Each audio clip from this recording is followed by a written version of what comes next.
Brazilian leftist Luiz Inacio Lula da Silva was sworn into the presidency on Monday, completing a stunning comeback to assume office of a divided country and deliver a searing indictment of far-right Jair Bolsonaro, the incumbent who lost to Lula in October.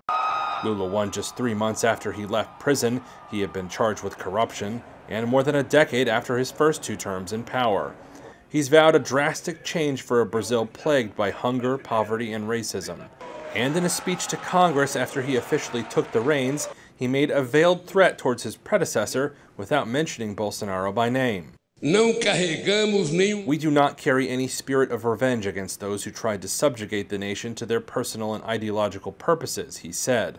But we will guarantee the rule of law. Those who made mistakes will answer for their mistakes. Bolsonaro rattled Brazil's young democracy with baseless claims of electoral weakness that spawned a violent movement of election deniers, some of which have camped out in front of army barracks and called for a military coup. Bolsonaro left for the United States on Friday after refusing to concede defeat. Without presidential immunity, he now faces mounting legal risks for his anti-democratic rhetoric and handling of the pandemic. Lula said Bolsonaro committed, quote, genocide by failing to respond to the COVID-19 virus properly. However, his trip to Florida in the U.S. insulates him from any immediate legal peril.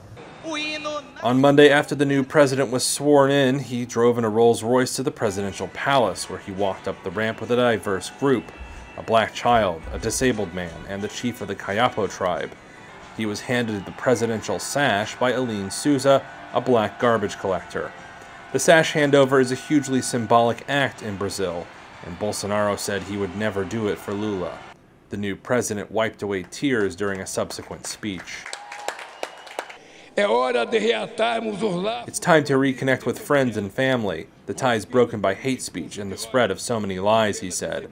No more hate, fake news, guns, and bombs. Our people want peace to work, study, take care of the family, and be happy.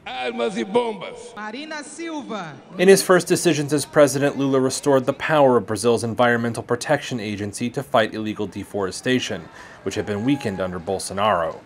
He also revoked the former president's looser gun policies, which saw gun ownership soar in Brazil.